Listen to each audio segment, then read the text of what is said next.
प्रणाम सुंदर साथ जी। बोलो श्री प्राणनाथ प्यारे की जय। बोलो श्री सदगुरु महाराज की जय। बोलो श्री राम रतन महाराज की जय। साथ जी शोभा देखिए, कर कुर्बानी आत्म वार डारो नख सिखलो, ऊपर धाम धनी खसम, ऊपर धाम धनी खसम। कुर्बानी को नाम सुन मोमिन उलसत अंग, पीछे होते जो मोमिन, पीछे होते जो मोमिन, दौड़ लिया तिन संग, साथ जी शोभा देखिए, कर कुर्बानी आत्म, कर कुर्बानी आत्म, कर कुर्बानी आत्म। बोलो श्री प्राणनाथ प्यारे की जय। बोलो श्री सदगुरु महाराज की जय। बोलो श्री राम रतन महाराज की जय। बोलो श्री दादा गुरु महाराज की जय। प्रणाम सुंदर साथ जी।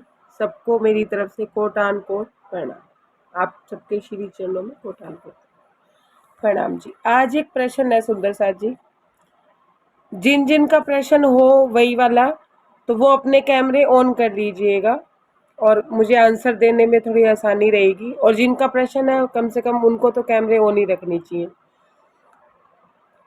प्रश्न ये है कि जब हम राज्य में लगते हैं, जब हमारा ध्यान परमात्मा की तरफ ज़्यादा होता है, तो हमें फिर भी इतने कष्टों का मतलब सामना क्यों करना पड़ता है? जबकि जो लोग राज्य में नहीं लगे होते वही लोग हम पे बुरा बुरा व्यवहार कर लेते हैं, और उसके बावजूद भी वो लोग अपने जीवन में इतने खुश होते हैं जो कुकर्म कर रहे हैं, पाप कर रहे हैं। लेकिन हम लोग परमात्मा में लगे हुए भी हमें ऐसा क्यों भोगना पड़ता है? ये क्या प्रश्न सबका है?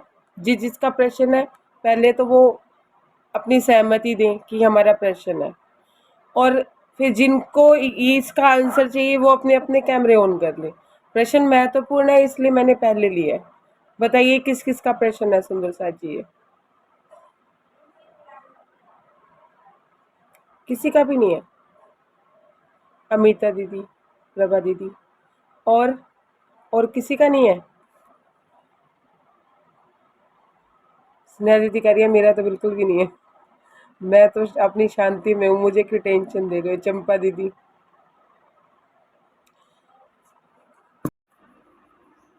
शुरू से शुरू करते हैं। बोलो श्री प्राणनाथ प्यारे की जय। सदगुरु महाराज की जय। श्री राम रतन महाराज की जय। दादा गुरु महाराज की जय। प्रणाम सुंदर साथ जी। प्रश्न था, लक्ष्मी सुन लो, कि हम राज्य में लगे होते हैं तब भी हमें दुखों का सामना करना पड़ता है, और सामने वाले हमारे साथ गलत व्यवहार कर देते हैं। हम राज्य में लगने के बाद हम गलत व्यवहार नहीं करते हैं, लेकिन सामने वाले ये बात समझने को तैयार नहीं होते। और जो लोग परमात्मा में नहीं लगे होते वो अपना जीवन अच्छे से व्यतीत कर रहे होते हैं, और जो लोग परमात्मा में या राज्य में लगे होते हैं उनको ही सारी प्रॉब्लम्स आती हैं। क्यों आती हैं? प्रश्न ये था कि ऐसा क्यों होता है। ये किस किस का प्रश्न है वो मैं जानना चाहती थी। प्रभा दीदी का, और किसका है? अमिता दीदी ने बोला था। जिन जिन का ये प्रश्न है वो अपने अपने कैमरे ऑन कर लीजिए। रानी दीदी का, और चंपा दीदी ने भी बोला था। तो सुंदर साथ जी, इस प्रश्न का आंसर ले लीजिए। जो मुझे महाराज जी ने समझाया, जो मन में उपजाया, वो मैं आंसर आप लोगों के सामने रख रही हूँ। बाकी सब अपने अपने अनुभवों से इस बात को समझ सकते हैं। बात कह देने से कुछ नहीं होता है जब तक बात अनुभव में नहीं आती है। कोई एक या दो सुंदर साथ जो स्थिर बैठ सकते हो वो स्थिर बैठे। प्रणाम जी। सुंदर साथ जी, एक तो पहले समझिए मन। हमारे सबके अंदर राज्य विराजमान है, हम सब जानते हैं। लेकिन हमारे मन में बहुत सारे पर्दे हम लोगों ने डाले हुए हैं। मोह का पर्दा, क्रोध का पर्दा, ईर्ष्या का पर्दा, द्वेष का पर्दा, पर्दे के ऊपर पर्दा, जिस वजह से हमारे अंतर्मन में हम राज्य तक पहुंच ही नहीं पाते हैं। क्यों? क्योंकि हमारा मन कहीं ले जाता है, कहीं ले जाता है, कहीं ले जाता है। लेकिन सुंदर साथ जी, राज्य फिर भी अपना कार्य करते हैं हमारे अंदर बैठ के। कैसे करते हैं? अनुभव से समझिएगा, मेरी बात से ना समझिएगा, लेकिन अपने अपने अनुभव को देखिएगा कि जब भी हम कोई गलत काम करने जा रहे होते हैं तो एक बार अंदर से आवाज जरूर आती है कि ये नहीं करना है, ये गलत है। जो राज्य से कम जुड़े हुए हैं उनको एक ही बार आवाज आती है। क्यों? क्योंकि राज्य अपना फर्ज पूरा करते हैं।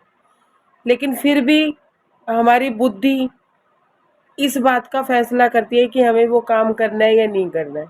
लेकिन जब हमारी बुद्धि इस बात का फैसला कर लेती है कि हमें वो काम करना है तो वही मन उसका साथ देने लग जाता है।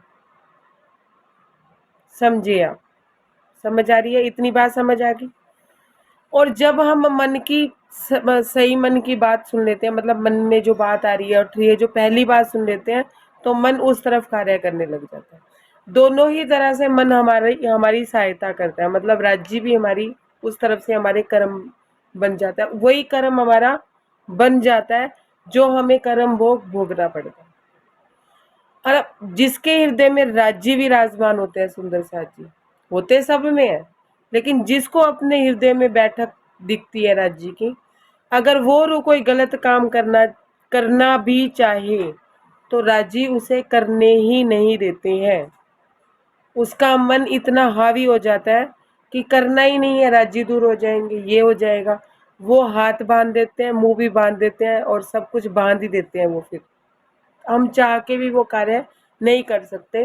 क्यों? क्योंकि राज्य की विराजमानता है। समझ रहे हैं आप? इतनी बात समझ आ गई सबको? अब सुनिए, हमारा जीव पीछे बहुत कर्म करके आया है। इस जन्म में हो सकता है हमने अपने कर्मों का हिसाब रखा हो कि हमने अच्छे कर्म करने हैं, बुरा नहीं करना, लेकिन पिछले जन्मों के कर्म भोग को भी हमें भोगना पड़ता है। अब सुनिए, अब जो रूह राज्य में लगती है, लगी नहीं होती है, पर राज्य से अटैच होती है या राज्य की निस्बत होती है, या जीव सृष्टि के लिए भी ले लीजिए, ईश्वरी सृष्टि के लिए भी ले लीजिए, सबके लिए है ये बात कि वो अगर पाप कर्म कर रही है। देखा आपने कि कई लोग पाप कर्म कर रहे होते हैं तो भी वो सुखी होते हैं और ऐश की जिंदगी जी रहे होते हैं। क्यों? क्योंकि उनके पिछले जन्म के कर्म ऐसे होते हैं कि वो पिछले जन्मों की कमाई खा रहे होते हैं। लेकिन जब वो पाप कर्म कर रहे होते हैं ना सुंदर साथ जी, तो उनके आगे परमात्मा जो विधि का विधान है, उनके आगे उनके कर्म फेंके जाते हैं, अच्छे कर्म, पुण्य कर्म। जिससे कि क्या होता है, एक तो उन्हें पाप कर्म करने में सहायता मिलती है और दूसरा उसके पुण्य कर्म नष्ट हो जाते हैं। समझ आ रही है बात? ये बात नहीं समझ आएगी तो अगली बात नहीं समझ आएगी। जिसको यहाँ तक की बात ना समझ आई हो नहीं वो दीदी, यहीं पूछ सकता। दोबारा बताओ, समझ नहीं आई। कोई जीव सृष्टि भी अगर पाप कर रही है, ठीक है, तो परमात्मा उसके पुण्य कर्म उसको भेजता है कि फटाफट इसके पुण्य कर्म नष्ट हो तो मैं इसके पाप कर्मों का दंड दूं। समझ आई बात? फसल है ना, जैसी काटोगे वैसा जो बीज बोओगे वो मिलेगा। समझ आई रानी दीदी? कि जब कोई रूह पाप कर रही होती है तो उसके आगे उसका पुण्य कर्म फेंका जाता है। अब समझिए, अब अगर कोई रूह राज्य में लगी हुई है और राज्य से अटैच है, परमात्मा से अटैच है, चाहे वो जीव सृष्टि है, तो उसके पाप कर्म फेंके जाते हैं। अब पूछेंगे आप क्यों? वो इसलिए फेंके जाते हैं कि परमात्मा में लगी रूह का बल दूसरी रूह की अकॉर्डिंग ज़्यादा होता है, और परमात्मा में लगी होती है, परमात्मा पे ईमान होता है, तो उसके पुण्य कर्म उस समय में कट जाते हैं। समझ रहे हैं आप? जितने भी पाप उसने किए हैं वो उसको दिए जाते हैं, मतलब उसके आगे फेंके जाते हैं भी, और कष्ट, कष्ट पे कष्ट, कष्ट पे कष्ट। उसमें ये होता है, एक पाप कर्म वाली जो रूह थी, उसका तो ये हुआ, एक तो उसको पाप कर्म करने में आसानी हुई, कर्म फेंकने से, अच्छे कर्म फेंकने से, पुण्य कर्म फेंकने से, और दूसरा उसके पुण्य कर्म नष्ट हो गए। इधर जो रूह राज्य में लगी होती है, परमात्मा में लगी होती है, उसके बुरे कर्म इसलिए फेंके जाते हैं कि एक तो उसके बुरे कर्म जो उसने भोगने होते हैं वो परमात्मा में लगी रहती है, तो वो भुगते जाते हैं। दूसरा, उसकी परीक्षा हो जाती है परमात्मा पे ईमान की। बात समझ आई? अगर समझ आई तो मैं एक स्टोरी के माध्यम से और समझाती हूँ, बात समझ आ जाएगी। एक व्यक्ति था, मांस मछली का काम किया करता था, मुसलमान था। तो क्या था, परमात्मा में बहुत लगा हुआ था। वो उसका बिजनेस था कि वो मांस बेचता था या मुर्गे काटता था या जो भी करता था, लेकिन वो लगा किस में हुआ था? परमात्मा में लगा हुआ था, परमात्मा को बहुत मानता था। अब आप समझिए कि एक बार वो जगन्नाथ की यात्रा के लिए निकला। जगन्नाथ के लिए यात्रा के लिए निकला, भले भी उसका बिजनेस कुछ भी था, लेकिन माया में भी था, अपने बच्चे भी संभाल रहा था, घर भी संभाल रहा था, लेकिन मनोवृत्ति उसकी साधु की थी, मतलब संत था अंदर से। खाने पीने की ज्यादा कोई इच्छा नहीं थी, कपड़े लत्तों की, मतलब विषय वासनाओं से बचा हुआ था हर तरह से। ठीक है? जो विषय वासनाओं से बचे होते हैं और जो परमात्मा में लगे होते हैं, चाहे वो गृहस्थी में भी हो, तो वो भी संत ही होते हैं। गृहस्थी में परमात्मा को, राज्य को पाना आसान होता है, सुंदर सा, बजाय कि एक साधु बन के। समझिए आप? स्टोरी सुनाती हूँ, उसके बाद ये बात भी समझाऊंगी। अब क्या हुआ कि जगन्नाथ की यात्रा के लिए गया, तो उस समय पैदल यात्रा हुआ करती थी, पुराने जमाने की बात है। तो उसका संत स्वभाव था, संत स्वभाव में भी वो अपने संतों के नियमों का पालन करता था। 5 घर से भिक्षा मांगता था और एक घर के आगे जाके 3 बार भिक्षा मांगता था। मिल जाती थी तो ठीक है, नहीं मिल जाती थी तो फिर वो उस दिन खाना नहीं खाता था। ठीक है? एक बार क्या हुआ कि जा रहा था, रास्ते में एक स्त्री के घर उसने भिक्षा मांगी, और परमात्मा का था तो आभा इतनी ज्यादा प्रभावी था, मतलब तेज उसके चेहरे पे इतना था। उस स्त्री ने उनको कहा कि आप प्रसाद यहीं ग्रहण कर लीजिए, कि आप मांगेंगे जाएंगे, मैं 2 रोटी दे दूंगी, आप यहीं खाना खा लीजिए। स्वभाववश दयालु था और परमात्मा का बंदा था, तो परमात्मा की मर्जी समझ के उसने वहां पे भोजन प्रसाद करना शुरू किया। तो उसका पहला दोष बन गया। क्या दोष बन गया? कि साधु संतों को इजाजत नहीं होती किसी गृहस्थ के घर जाके भोजन करने की। उस समय में जो नियम होते थे वो ये हुआ करते थे, उस समय के साधुओं के जो नियम हुआ करते थे वो ये हुआ करते थे। सुंदर साथ जी 1 मिनट का टाइम दे दीजिएगा मुझे। दीक्षा, दीक्षा, ये बंद हो गया फोन।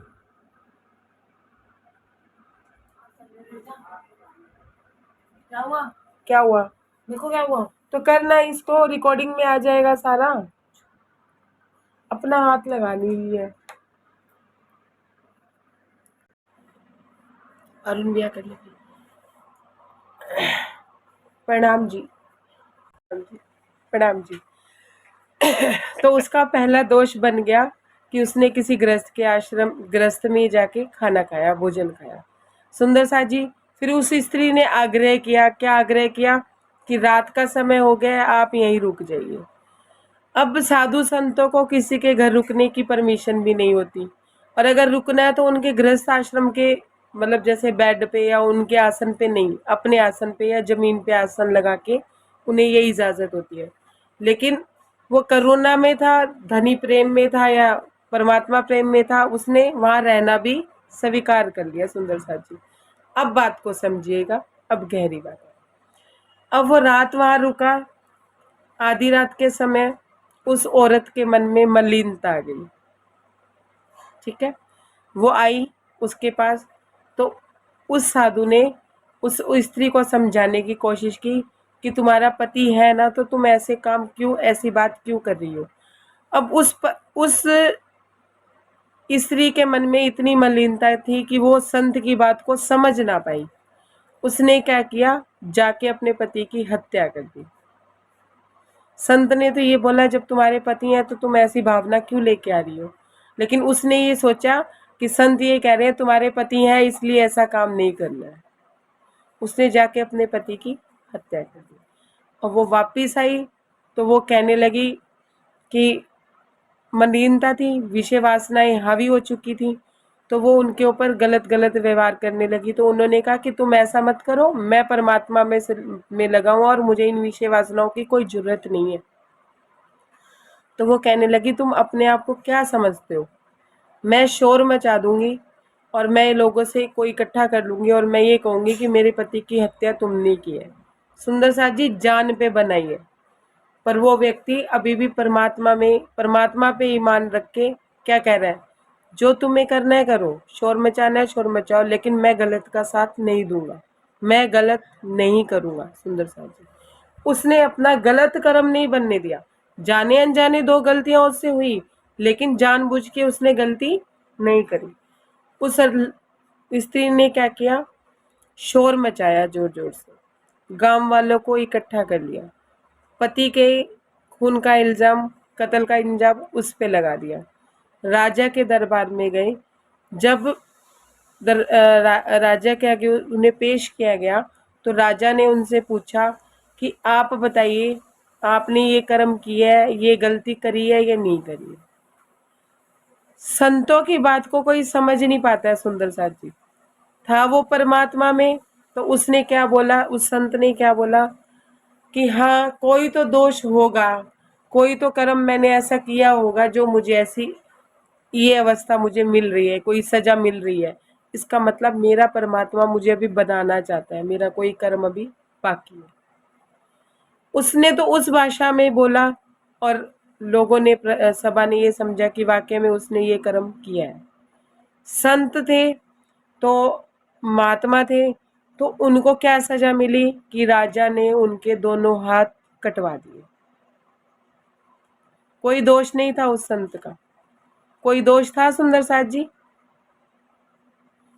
कोई पाप कर्म किया था उसने, नहीं किया था। सजा मिली, सजा मिली, पिछले जन्म का कोई दोष होगा, सजा मिल गई। अब समझिए क्या हुआ आगे। फिर भी ईमान पक्का था उनका अपने प्रभु के प्रति।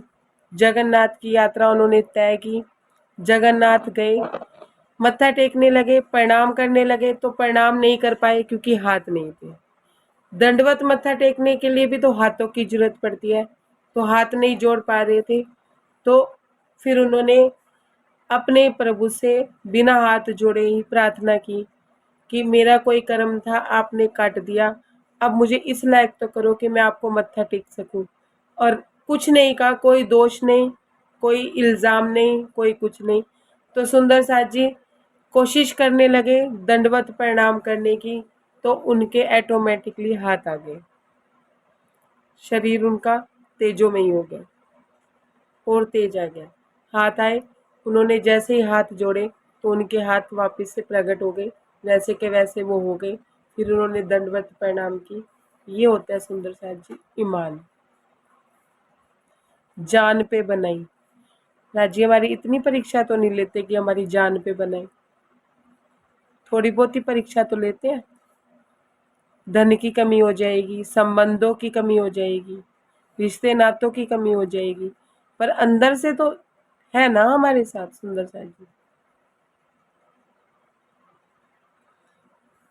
ये होती है ईमान की परीक्षा। जो राज्य में लगते हैं उनके अगर कष्ट आ रहे हैं तो इसका मतलब उन्होंने पीछे कोई कर्म ऐसा बन गया उनका जिसका प्रारब्ध उनको भोगना ही था। राज्य में लगे लगे भोग रहे हैं तो समय कट रहा है, पता नहीं चल रहा है। सेम ऐसी बात है कि एक व्यक्ति बीमार है, राज्य में लगा हुआ है, उसके आसपास कोई उसको पानी दे रहा है, कोई उसको दवाई दे रहा है, राज्य करा रहे हैं, लेकिन उसका प्रारब्ध था कि उसे बीमार होना ही होना था। समय कट गया और उसका प्रारब्ध तब पूरा होता कि वो परमात्मा में ही ना लगा होता और वो बीमार होता, उसके आसपास कोई भी ना होता, वो रो रहा होता, कलप रहा होता, एक गिलास पानी देने वाला भी नहीं है, वो राज्य की मेहर होती। घर में धन संपत्ति की कमी है, रिश्तों की कमी है, या कोई नहीं पूछ रहा है, तो मेहर मानिए कि राज्य मेहर कर रहे हैं। कोई जन्म का कर्म बना हुआ है वो निपट रहा है, तो अच्छा है ना, जितनी जल्दी निपटेगा। तो आज तो हम अच्छी फसल काट रहे हैं ना, आज तो हम अच्छा बीज बो रहे हैं, राज्य का बीज बो रहे हैं। जब वो पेड़ बनेगा, फसल बनेगी, तो वो हमें ही मिलेगा। समझ रहे हैं? जब हम कोई कर्म करते हैं ना सुंदर साथ जी, उसका बीज बो देते हैं। जिस समय हम सोचते हैं उसका बीज बोया जाता है, जब उसको हम करना शुरू कर देते हैं तो वो पौधा बन जाता है, और जब वो पूरा हो जाता है ना तो वो पेड़ बन जाता है, और पेड़ बना है तो फल तो उसका खाना ही पड़ेगा। और अब हमारे मन में बीज क्या है? धनी बीज है। हम पौधा किसे बना रहे हैं? वाणी मंथन, चर्चनी, चितवनी, राज्य का प्रेम, पल पल राज्य से मिलन की अग्नि, ये हमारा पौधा है। और जब धनी हमारे सामने आके खड़े हो जाएंगे और हम उनके आनंद में मस्त रहेंगे, संतुष्टि नहीं शांति प्राप्त करेंगे, तो वो हमारा होगा पेड़। आप लोगों को आपके प्रश्न का आंसर मिल गया? प्रभा दी, अमिता दी, चंपा दी, हरीश भाई, रानी दी, आंसर मिल गया? स्नेहा दी, आंसर मिला? मिल गया मिल गया मिल गया मिल गया। कोई संशय तो नहीं कि राज्य क्यों बुरा बुरा कर रहे हैं? राज्य बुरा नहीं कर रहे हैं, लेकिन आपके जीव के कर्म तो काटने हैं ना। जीव को भी तो अखंड करना है या नहीं करना है? जीव अखंड, जीव को भी तो मुक्ति मिलनी है ना। समझ रहे हैं आप? तो उसको करे बिना, बर्तन साफ किए बिना नहीं हो पाएगा। हमारा जीव वो स्थान बनेगा, वो पार्क बनेगा। शुरू में मैंने बताया था, फिर मैंने इस बात को छोड़ दिया। जीव हमारा वो पार्क है जहाँ पे एक तरफ से आत्मा होती है और एक तरफ से परमात्मा होती है, और दोनों वहां मिलते हैं। तो पार्क की साफ सफाई तो होगी। जब कोई वीआईपी बंदा पार्क में आता है तो उसका कोना कोना कैसे चमका दिया जाता है? पेंट किया जाता है ना, पेड़ पौधे साफ किए जाते हैं, कटाई की जाती है, तो सब प्रोसीजर करना पड़ता है ना। कुछ दिनों के लिए तो पार्क में लोगों को आने ही नहीं दिया जाता जब तक वो वीआईपी बंदा ना आ जाए, होता है ना। बस यही सारी अवस्था होती है कि धीरे धीरे अपने दूर होंगे, सबका होने दो, क्या हो जाएगा, आखिरकार तो जाना ही है सबने एक बार। समझ रहे हैं ना प्रभा दी? समझ गए? आगे बढ़े, प्रसंग लें या किसी का कोई प्रश्न है? सुंदर साथ जी जी मैं कुछ पूछना चाह रही हूँ। हाँ जी दी, अब पूछिए। प्रणाम जी, अब पूछिए अमिता दी। ये तो हमने जैसे संसार की जो बात कही है कि जीव का कर्म है ये, जब राज्य मतलब राज्य से जब हम कनेक्ट होते हैं तो राज्य को लेके भी जो हमें मतलब कहते हैं ना कि दज्जाल अपना काम करता है, वहां भी राज्य काम कराते हैं। तो जब वहां जब हमें दुख तकलीफ महसूस होती है, दर्द फील होता है, तो फिर उसको कैसे लें?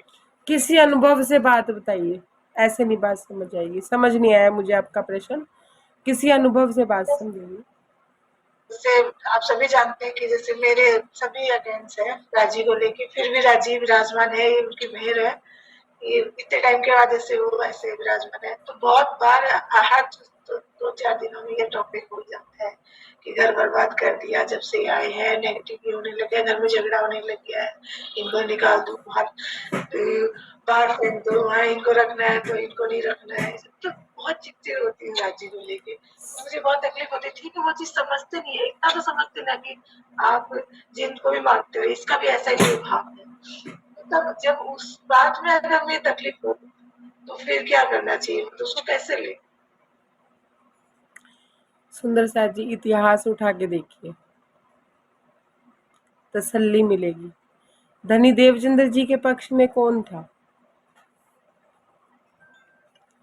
कौन था धनी देवचंद्र जी के पक्ष में? स्वामी प्राणनाथ जी के पक्ष में कौन था? ये मैं धर्म के ही उदाहरण दे रही हूँ। बड़े महाराज जी के पक्ष में कौन था? कौन था? कोई नहीं था। अब आ जाइए ये माया में आ जाइए। मीराबाई के पक्ष में कौन था? जहर का प्याला पिया था? पिया था नहीं? चरणामत समझ के पी लिया था? पी लिया था? 1 मिनट। तो सुंदर साथ जी ये भी मेहर है। सब कुछ अनुकूल होता, सब कुछ अनुकूल होता तो फिर राज्य में कैसे लगते? प्रतिकूल है तो राज्य में है ना। भाई दुख होगा तो सुख की अनुभूति होगी, अंधेरा होगा तो उजाले की कीमत होगी, प्रतिकूलता होगी तो राज्य से अनुकूलता होगी। समझ आ रही है? अब एक बात समझिए, जो बात मैं समझाना चाहती थी वो समझ लीजिए। हमने घर बार छोड़ दिया, सब छोड़ दिया, हम साधु संत बन के बैठ गए, ठीक है। अब हम क्या कर सकते हैं? 24 घंटे भजन कर सकते हैं। क्यों? क्योंकि हम साधु संत बन गए, ठीक है। शरीर को भूख लगे ना लगे चलो वो बाद की बात है, कपड़ों की जरूरत है या नहीं है, बारिश पानी हवा सब छोड़ो, उसको एक बार छोड़ो, ये भौतिकताएं हैं इसको छोड़ो, ठीक है। इससे पार हमने 24 घंटे का भजन कर लिया। इतना फल सुंदर साथ जी उस भजन करने वाले को नहीं मिलता जितना प्रतिकूल परिस्थितियों में भी हम लोग कर लेते हैं। एक गृहस्थ को कितना काम होता है, इसकी मांग उसकी मांग उसकी मांग उसकी मांग। परमात्मा की नजर, राज्य की नजर उस पे ज्यादा होती है कि सारा कुछ करते हुए भी मेरे को देख रही है, मेरा मन में अंदर चिंतन चल रहा है, तो राज्य का ध्यान उस पे ज्यादा होता है।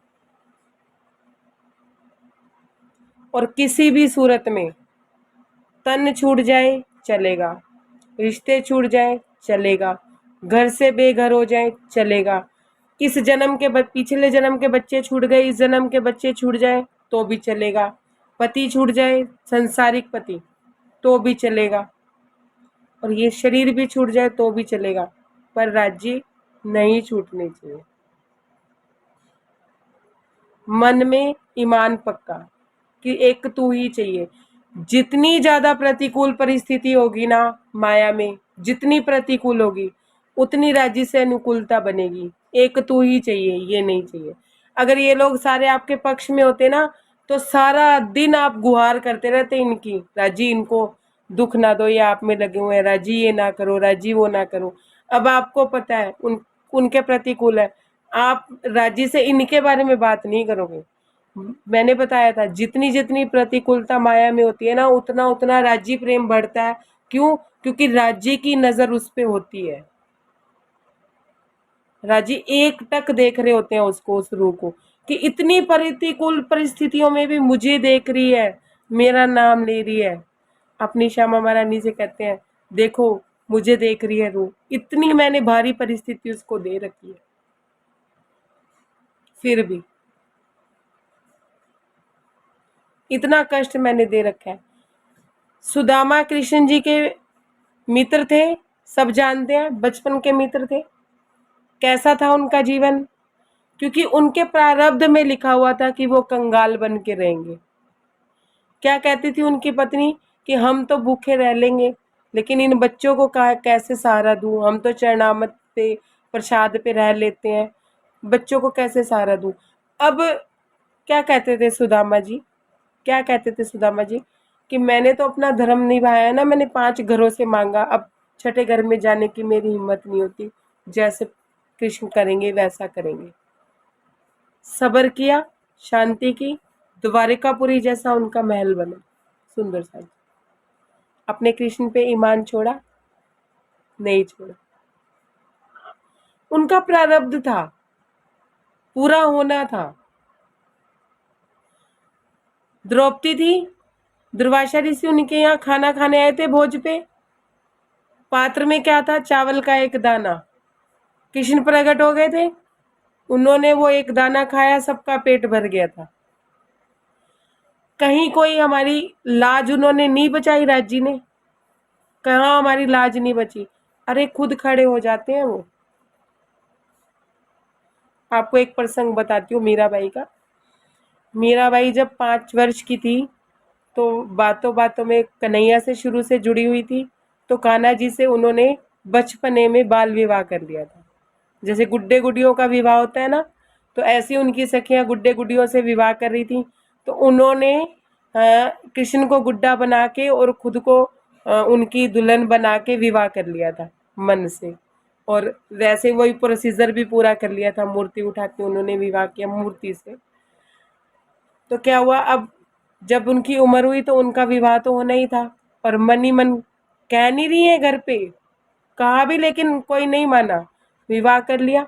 कृष्ण जी से कह रही है, पत्नी मैं आप ही की रहूंगी, पति मुझे ऐसा देना कि मेरे पे हक ना जताए, आप देख लेना, मैं आप ही की पत्नी बन के रहना चाहती हूँ, मैं उनकी पत्नी किसी की बनना नहीं चाहती।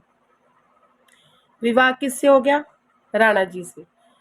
राणा जी को पहली रात ही क्या कहती हैं कि मैं आपकी संसारिक पत्नी बन गई हूँ, लेकिन ना तो मैं शरीर आपको दे सकती हूँ, ना मैं आपको मन दे सकती हूँ, ना मैं आत्मा दे सकती हूँ। क्यों? क्योंकि मैंने कृष्ण जी से शादी कर रखी है, और मैं आपसे प्रार्थना करती हूँ कि आप मेरे पे कभी पत्नी हक ना जताइएगा। राणा जी उस समय चले गए अपने रूम से बाहर। फिर 2 घंटे बाद जब वो आए तो मीरा जी डर गईं कि कहीं अब ये हक ना जताए मेरे पे, समझिएगा। राणा जी मीरा जी के चरणों में बैठ गए। क्या कहते हैं कि सबके सामने आप मेरी पत्नी हो, लेकिन मैं आपके चरणों में बैठ के आपको अपना गुरु मानता हूँ। मैं कभी आपके साथ गलत व्यवहार नहीं करूँगा, निर्विकार रहेगा हमारे बीच में, जो संसारिक प्रेम भी रहेगा, प्रेम व्यवहार रहेगा, निर्विकार रहेगा, लेकिन मैं कभी भी आप पे पत्नी हक नहीं जताऊंगा। तो सुंदर साथ जी, राणा जी ने इतनी कुछ नहीं किया था, कभी वो कोई भक्ति नहीं किया करते थे, लेकिन वो मीरा जी का साथ दिया करते थे, मीरा जी की सेवा किया करते थे, तो उनको भी परम तत्व की प्राप्ति हुई थी, परम तत्व को प्राप्त हुए थे, और मीरा जी से पहले उनको मुक्ति मिली थी।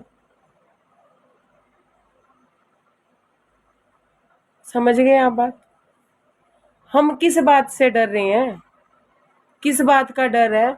हमारे हमारे पास तो परमहंसों के उदाहरण है, परमहंस है, धनीदेव चंद्र जी है हमारे पास, तो मतलब बेस्ट क्वालिटी का मटेरियल है। अगर उसे मटेरियल को लेके हम अपने मन में, अपने हृदय में परम धाम नहीं खड़ा कर सकते, बेस्ट क्वालिटी की ज्वेलरी है, हम अपने राज्य को नहीं रिझा सकते, उन्हें श्रृंगार नहीं करा सकते, और हम ये सोचते हैं कि हमारी माया में प्रतिकूलता है। कोई प्रतिकूलता नहीं है, ये माया हमारी नहीं है। हमने धनी से प्रेम किया था, शादी हमारी माया से हो गई। पल पल हमारा प्रेम, हमारे प्रेमी की तरफ हमारा ध्यान जाता है, पल पल। गलती से हम माया से शादी करके बैठे हैं, तोड़ो बंधन, राजी से प्रेम करो। देखियो, तन से किसी को नहीं छोड़ना है, फिर से कह रही हूँ, ना किसी को कुछ कहना है, अमिता दीदी, किसी को जवाब ही नहीं देना है। जब मीरा के पास जहर का प्याला आया, मीरा को क्या कहा गया? कृष्ण जी का चरणामत है। उसने कृष्ण जी का नाम लिया और वो चरणामत पी लिया। चरणामत था क्या? जहर का प्याला। क्या समझ के पिया? चरणामत समझ के पिया। वो चरणामत बन गया या जहर का प्याला रहा? बताइए। चरणामत बन गया। उनको कुछ हुआ? नहीं हुआ। सुंदर साथ जी, जो हम ये बातें सुन रहे हैं, ये ऐसा समझे कि एक प्रेमिका अपने प्रेमी से प्यार करती है और उससे मुलाकात करना चाहती है और घर के लोग उसके खिलाफ हैं, तो क्या रुक जाएगी प्रेमिका? घर छोड़ देगी, त्याग देगी, धूप ना देखेगी, छांव ना देखेगी। लेकिन अगर ऐसा समझ के दूसरों के ताने लोगे तो धनी प्रेम बढ़ेगा, तो वाकई में वो ताने काम करेंगे, वाकई में वो ताने उस हिसाब से काम करेंगे। हमारी भावना पे है राज जी, हमारे शरीर पे नहीं है, हमारी माया पे नहीं है। और जब राजी पल पल हमारे पे नजर रखे हुए हैं, और इस बात का एहसास भी है कि राजी पल पल नजर रखे हुए हैं, राजी ने इस बात का एहसास भी करा दिया और उसकी परीक्षा भी राजी ने दे दी। उसके बाद राजी क्या कहता है, अब मेरी जान लेगी, तेरे साथ हूं, तेरे घर के तुझे ताने भी दे रहे हैं और ये भी कह रहे हैं कि तू जिस परमात्मा को मानती है उससे हमारी सिफारिश कर दे। अरे तुम्हारे परमात्माओं को क्या हो गया जो हमारे परमात्मा के पास आ गया?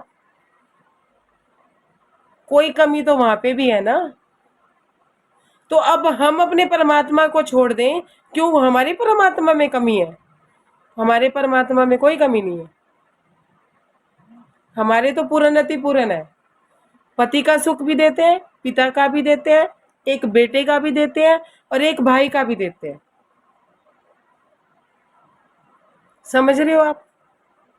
हमारे हमारे तो पूर्ण अति पूर्ण है, हमें कोई टेंशन नहीं है। किसी को कोई किसी और का जीवन ना देखना हो, मेरा जीवन देख लीजिए।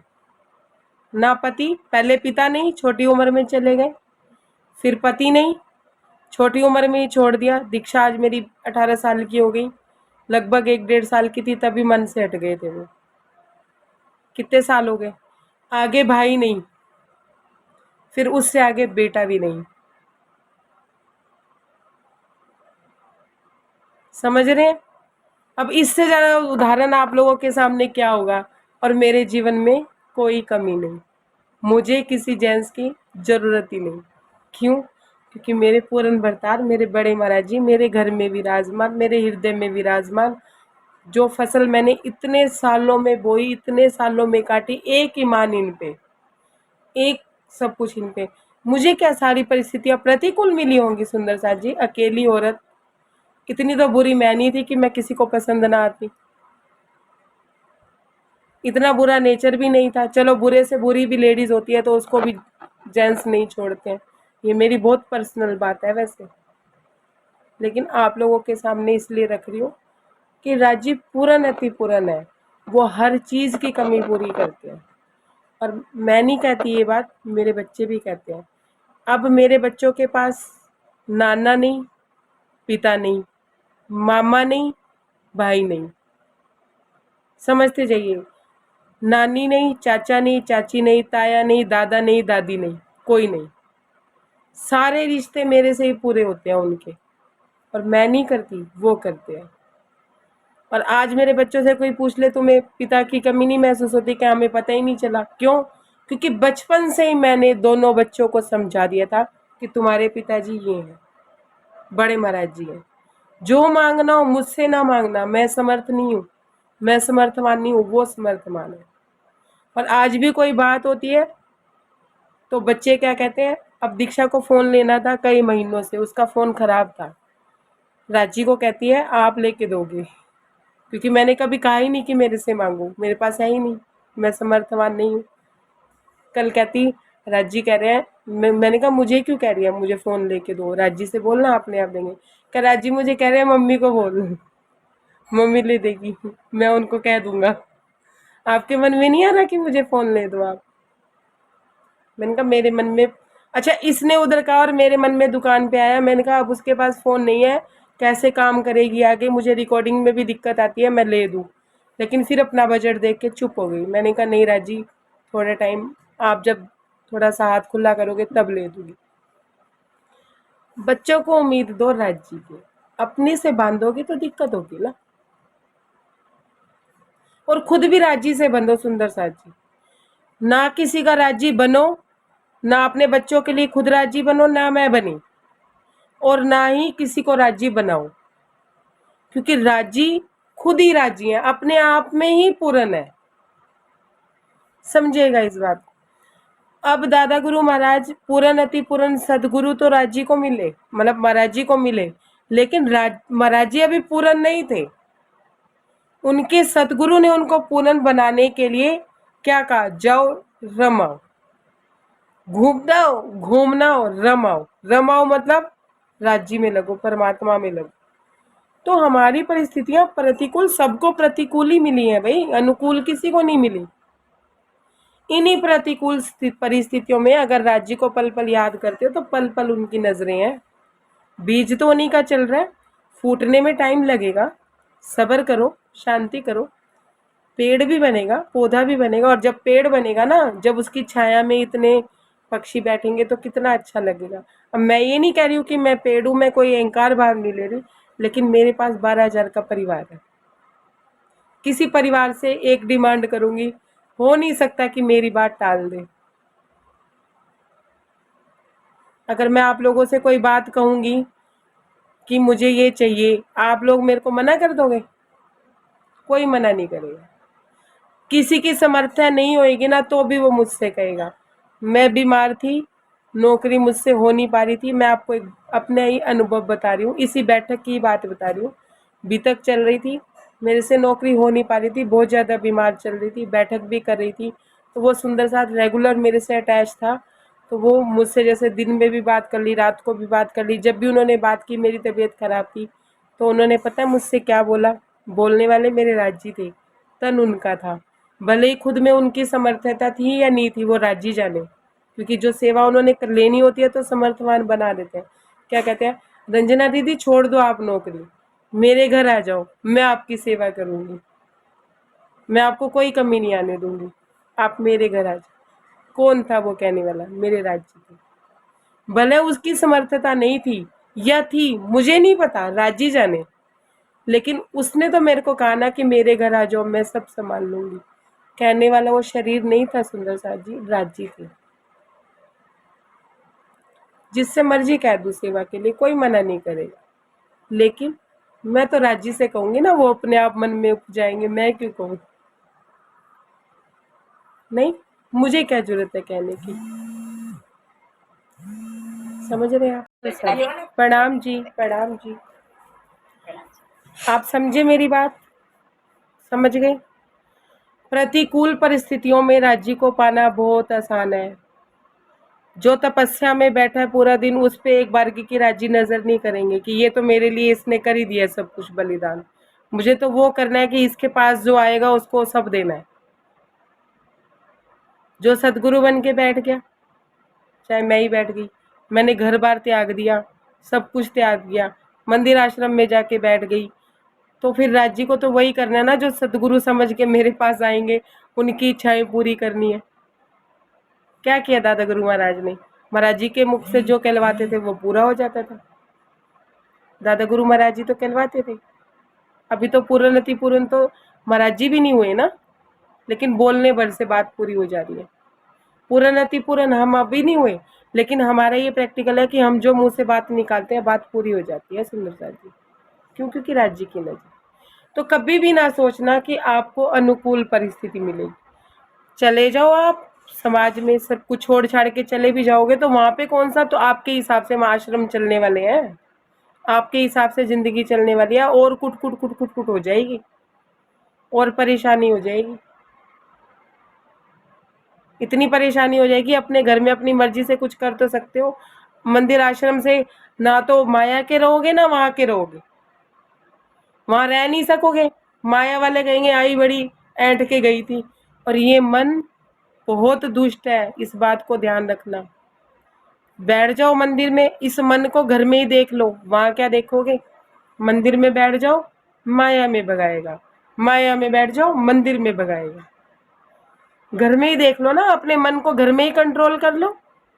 जो 1 घंटा राज्य के पास बैठो, कोशिश करो मन वहीं रहे, जागृत बनो सुंदर साथ जी, नींद में ना बनो। अब नींद में ना रहो, अब नींद में रहना भी नहीं है। अब जब तेरी वाणी ने हमें जगा दिया, तो अब रूह काम कर रही है तो पिया पिया। गोपियों की महत्ता क्यों थी? गोपियों ने घर बार छोड़ दिए थे, घर गृहस्थी छोड़ी थी गोपियों ने। हमारी बात है, वाणी की बात है, ब्रजराज की बात है।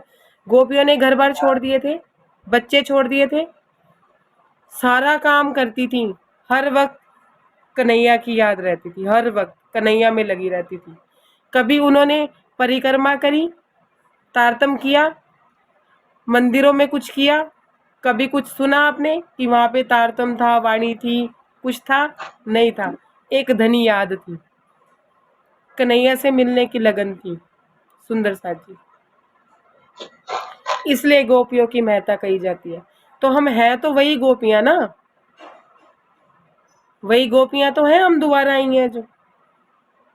तो हमें क्या करना है, प्रतिकूल परिस्थितियों में भी राजी राजी राजी राजी, कुछ नहीं, एक गुणगान। अमित भैया ने तो बहुत छोटा सा नाम दे दिया, जब से उन्होंने ये दिया ना मेरा तो काम ही बन गया। कि तारतम बोलने में टाइम लगता था, वैसे बोलने में टाइम लगता था। जितनी देर राजी से बात होती है उतनी देर बात करती हूँ कि मुक्त हूँ, शांति से बैठी हूँ, राजी से बात हो जाती है। और जब बात नहीं कर पाती हूँ, प्रतिकूल परिस्थिति है, अनुकूल नहीं है, राज समझी राज समझी राज समझी राज समझी राज समझी बोलने में 1 सेकंड नहीं लगता। और सामने वाले को कोई बात का जवाब देना तो जवाब भी दिया जाता, बीच में कुछ खंडित नहीं होता। उसको जवाब दिया तुरंत राज समझी राज समझी। किसी पे गुस्सा भी किया तुरंत अपनी कंडीशन में आ जाओ। मान लो कोई ज्यादा तंग कर रहा है, गुस्सा करना भी पड़ा, किया, पर उस गुस्से को विचारो मत, राज समझी में आ जाओ, अपनी परिस्थिति में आ जाओ। समझ आ रही है बात? तो राजी तो हमारे एक ही है, छुप के रहो। पहले ही राजी ने बताया, दादा गुरु महाराज कितने छुप के रहे, अपनी बहू को नहीं बचाया उन्होंने। अगर बचा देते तो वाहवाही ना हो जाती, लेकिन उसके जीव को अखंड कर दिया उन्होंने। सदगुरु की सोहबत में जीव अखंड हो जाता है सुंदर साहब जी। किसी के सामने हम क्यों अपने आप को दिखाते हैं कि हम राज्य में हैं? हम क्यों दिखाते हैं? हम क्यों दिखाते हैं कि राज्य हमारे सबसे बड़े वो है कि लोग हमारा मान करें, सम्मान करें, घर में हमें वो अनुकूलता दे दें। क्यों? मतलब तुम भीख मांग रहे हो अपने घर वालों से कि आप अनुकूलता दो, आप हमें मान सम्मान दो कि हम बड़े परमात्मा से जुड़े हैं। अरे भाई छुप के रहो, हम मामूली हैं। जैसे आप मामूली हो ऐसे हम मामूली। नाटक करना है माया में। और अंदर ही अंदर इतने राजी चलने चाहिए, अंदर ही अंदर इतने चलने चाहिए। वही बात है ना माया की, मैंने शुरू में ही समझाई थी कि अगर बच्चा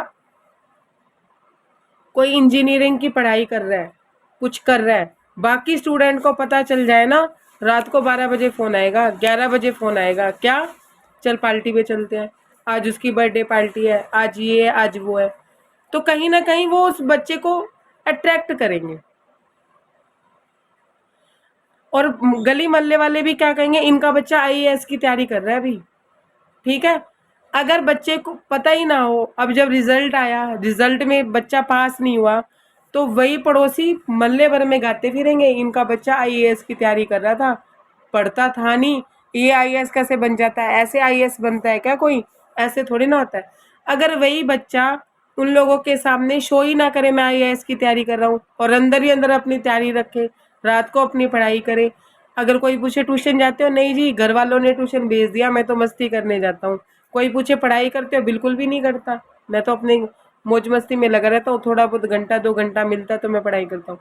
जब उसका रिजल्ट आएगा ना कि आईएएस में आ गया, तो अपने बच्चे को जाके कहेंगे देख वो पढ़ता भी नहीं था तो भी उसकी आईएएस में तैयारी हो गई, कि वो अंदर ही अंदर तैयारी कर रहा था। फिर मल्ले को नहीं सुनाएंगे।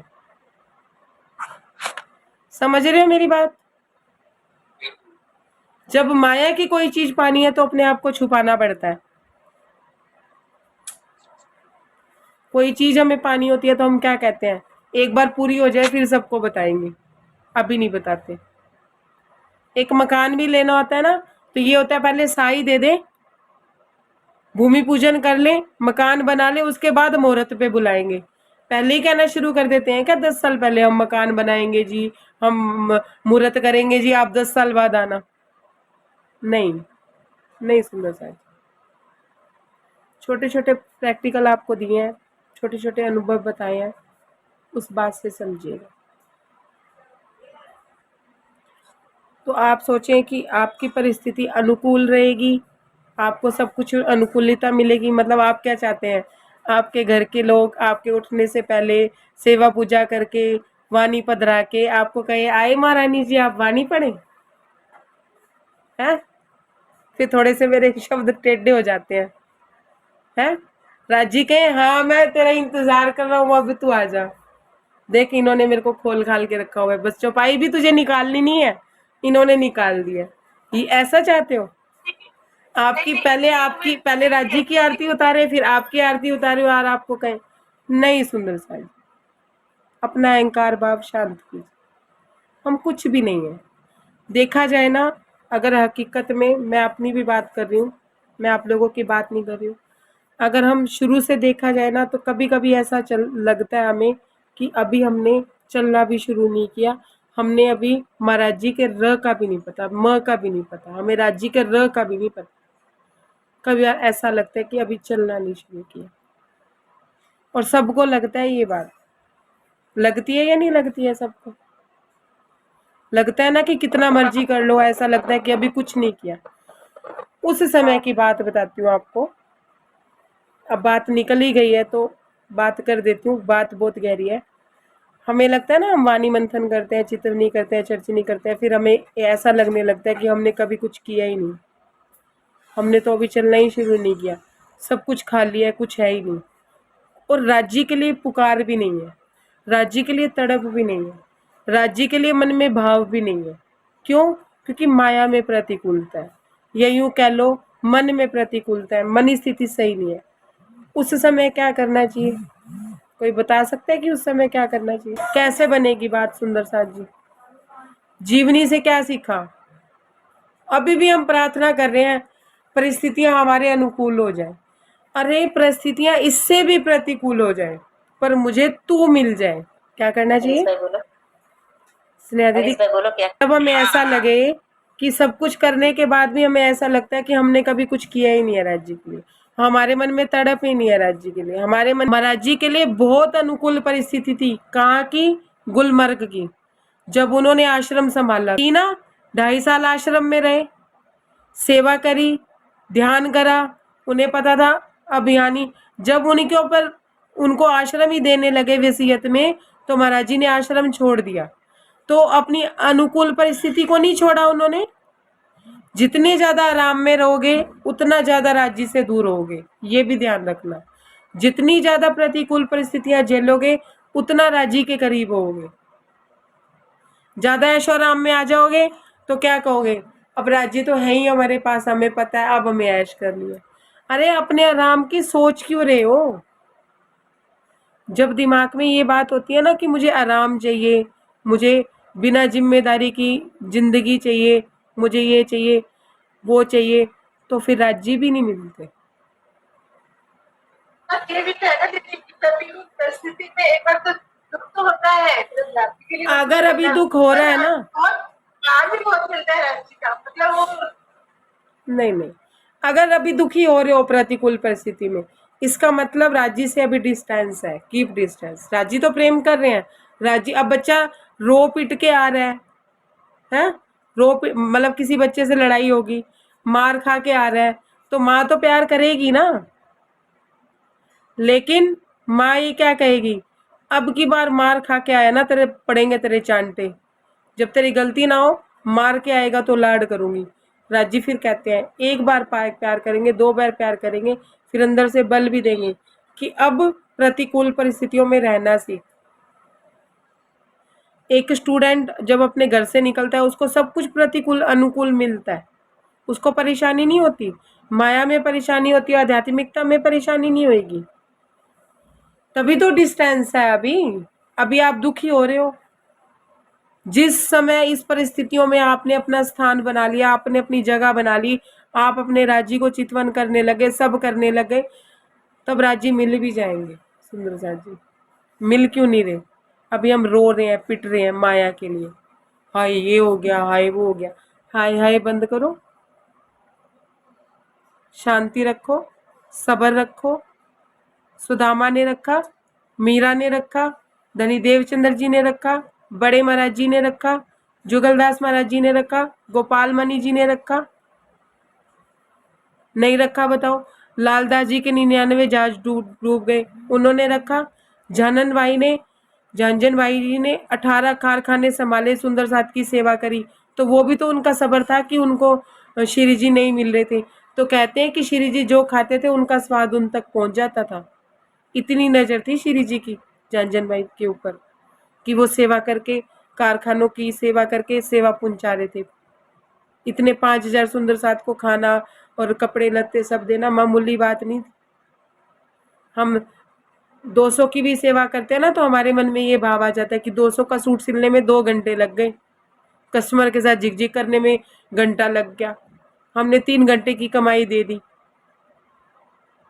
और फिर भी मन में ये आ जाता है। और वो 5,000 सुंदर साथ की सेवा कर रहे थे सुंदर साथ जी, इतना सा भी घमंड नहीं था उनको, इतना सा भी अहम भाव नहीं था। और हम बात करते हैं हमें राज्य चाहिए, पर परिस्थिति अनुकूल हो। राज्य चाहिए पर परिस्थिति अनुकूल होनी चाहिए, भूल जाइए। प्रतिकूल परिस्थितियों में जिसने राज्य का भजन कर लिया वही राज्य को पा सकता है। भक्त प्रहलाद के लिए परिस्थिति अनुकूल नहीं थी, उनकी बुआ तो उन्हें लेके बैठ गई थी। मैं तो जीव सृष्टियों के उदाहरण दे रही हूँ, क्योंकि परमहंसों की जीवनियां तो आप लोग सुन रहे हैं ना, परमहंसों की जीवनियों का तो असर ही नहीं हो रहा, तो मुझे जीव सृष्टियों के उदाहरण देने पड़ रहे हैं। 5 साल के बालक थे भक्त प्रहलाद, उनकी बुआओं ने आग में लेके बैठ गई थी। वरदान क्या था उसकी बुआ को कि आग तुझे जला नहीं पाएगी। भक्त प्रहलाद को नहीं जला पाई थी, बुआ जल गई थी। पर अनुकूल थी उसकी परिस्थिति। 5 साल के बालक का पिता उसके खिलाफ है, नन्हा सा बालक। अभी मैंने उनकी अभी 2-3 दिन पहले मैंने एक स्टोरी सुनाई थी।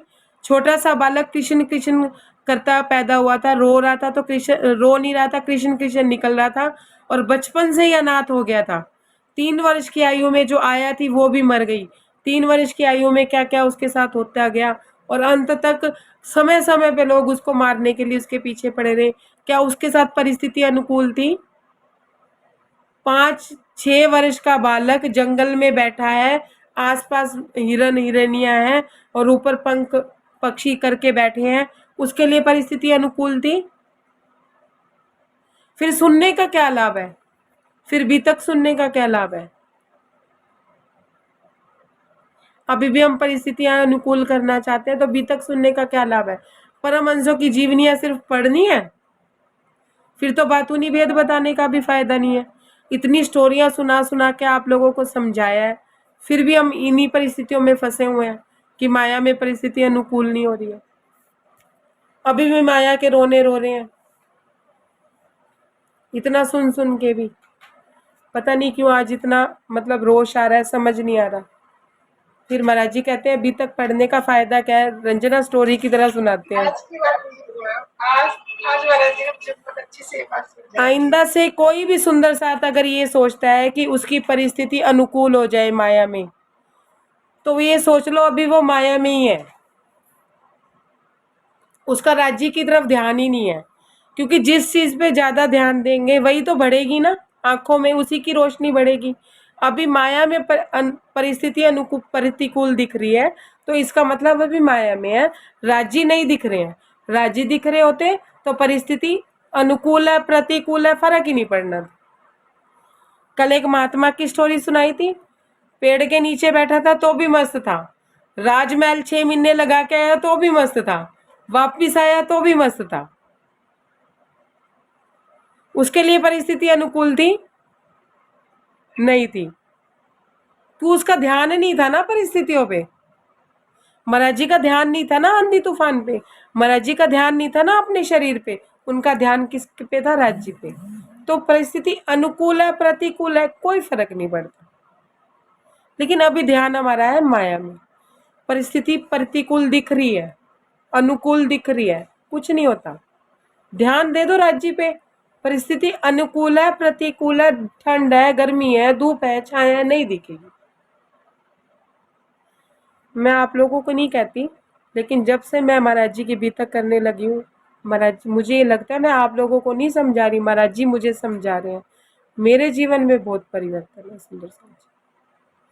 अब परिस्थिति अनुकूल है प्रतिकूल है मेरे फर्क नहीं पड़ता।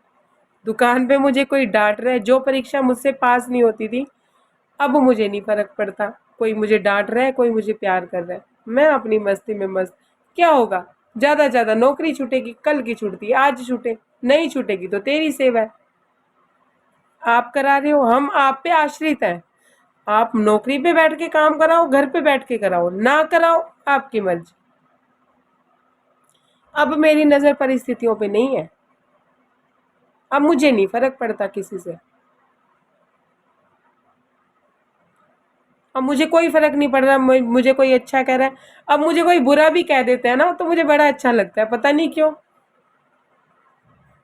मैं मनी मनी ये सोच रही होती हूँ, बड़ी परीक्षा ले रहे हो आप, लेते रहो, आप नहीं देनी है, मैं तो आपके घर में बैठी हूँ, मैंने तो आपके चरणों में अपने आप को समर्पित कर दिया। अब मुझे क्या फर्क पड़ रहा है कि आपके चरणों में आके मुझे कोई वार कर रहा है या मेरे ऊपर फूलों के हार चढ़ा रहा है।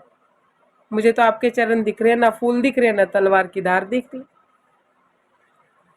इस रास्ते को इतना आसान ना समझिए सुंदर साथ जी कि हमने इधर से नजर उठाई और राज्य में लगी। ये एक फुल महाभारत है। महाभारत का युद्ध भी इतना महान नहीं है जितना माया से लड़के राज्य से मिलना महाभारत है। मन पल पल माया में धकेलता है, पल पल माया की परिस्थितियां, माया इतनी हावी हो जाती हैं। आप लोगों ने पुराने जमाने की कोई बचपन में फिल्म देखी होगी कि एक फिल्म मुझे अधूरी अधूरी याद है, मैंने बहुत छोटे होते देखी थी कि एक ना घर के लोग पता नहीं शिव जी को मानते हैं, पता नहीं किसको मानते हैं, तो एक उनमें घर में एक जो बहू आती है वो माता को मानती है, माता संतोषी माता की स्टोरी थी शायद, वो उनको मानती है। तो वो जो प्रतिकूल वाले देवता ना, जो बाकियों के देवता थे, वो इतने प्रहार करते थे उसके ऊपर, इतना प्रहार करते थे, लेकिन वो अपनी माता में डूबी रहती थी।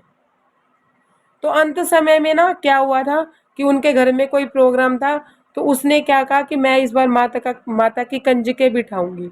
कंजके बिठाने में ना उनके घर में धन था, ना घर के लोग उनका साथ दे रहे थे, तो वो मूर्छित हो गई। क्यों? क्योंकि बाहर तो संगत आके बैठ गई थी, भंडारे के लिए सब बैठे थे, और घर में सारा सामान घर के लोगों ने खराब कर दिया था कि इसकी कंजके ना बैठे या इसका बोझ ना हो। वो बेहोश हो गई और सारा काम अपने आप हो गया और माता रानी खुद कंजके बिठाने आई। ये मैंने स्टोरी फिल्म में देखी थी, शायद जय संतोषी में, बहुत छोटे थे कि मुझे तभी समझ आया था। मैंने कहा राज जी कुछ भी कर सकते हैं। तो जब एक देवता दूसरे देवता को मानता है तो उनके खिलाफ हो जाते हैं। तो हमारे तो राज जी ने क्या कह रखा है कि त्रिदेव भी हमारी जूरी में खड़े हो जाते हैं जब हम राज्य में लगे होते हैं। आप राज्य को छोड़ के दूसरे धर्म में नहीं जा सकते, वो भी प्रताड़ना देंगे, नहीं हम आपकी सेवा नहीं सहन कर सकते।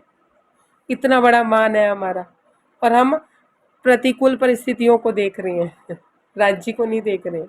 अब ना फंसिए इस मोह जाल में, अब ना अपने आप को परेशान कीजिए। एक धनी की तरफ देखिए, परिस्थितियां जो है होने दो, कोई दुख नहीं है। अगर अभी भी माया का दुख है तो राज्य का दुख लग नहीं सकता, फिर बीतक पढ़ने का फायदा नहीं है, फिर परमहंसों की जीवनियों से क्या मतलब है? क्या मतलब है? कोई मतलब नहीं है, कोई फायदा नहीं है। फिर वाणी मंथन का भी सच में सुंदर साथ जी कोई फायदा नहीं है। वाणी मंथन में क्या है? इंद्रावती जी की जीवनी है, उन्होंने अपनी बात रखी है, स्वयं राज्य ने आके अपने श्रृंगार का वर्णन किया है, सब कुछ किया है। जब आपकी नजर ही राज्य पे नहीं है तो उनके श्रृंगार को पढ़ के करोगे क्या? आपकी नजर ही माया में है। जब आप धनी को देख ही नहीं रहे हो, धनी कहते हैं कि जब तुम मुझे देख ही नहीं रहे हो तो मैं 5 हार पहनूं चाहे मैं 1 हार पहनूं, तुम्हें क्या फर्क पड़ रहा है? पति कहता ना पत्नी से कि जब तू मेरे लिए टाइम पे खाना नहीं बना सकती, मुझे ढंग का खाना नहीं दे सकती, तू मेरे ढंग के कपड़े नहीं रख सकती, मैं बाहर क्या खा रहा हूँ तुझे क्या मतलब है? मैं खा भी रहा हूँ या नहीं खा रहा हूँ तो तुझे क्या मतलब है इस चीज से? होता है ना कभी झगड़ा, तो संसारिक पति भी ऐसे कह देते हैं। तो साक्षात अक्षरातीत के श्रृंगार से क्या मतलब है आपका, जब आप धनी को देख ही नहीं रहे? अभी परिस्थितियां दिख रही हैं आपको,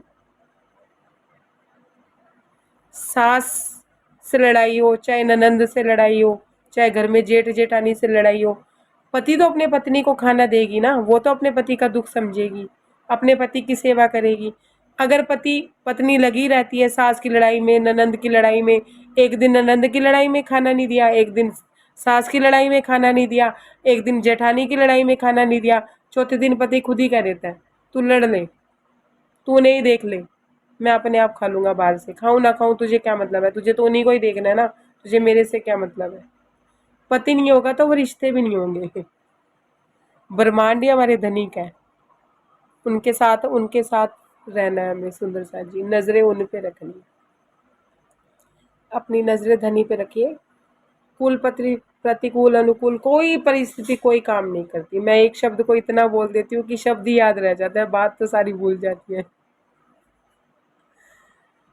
इन्हीं शब्दों के साथ कोई गलती हो, मैंने कटु शब्द कह दिए हो, तो मैं आपसे माफ़ी मांगती हूँ, क्योंकि मुझे नहीं पता जोश चढ़ा और मैंने कितने शब्द कह दिए होंगे।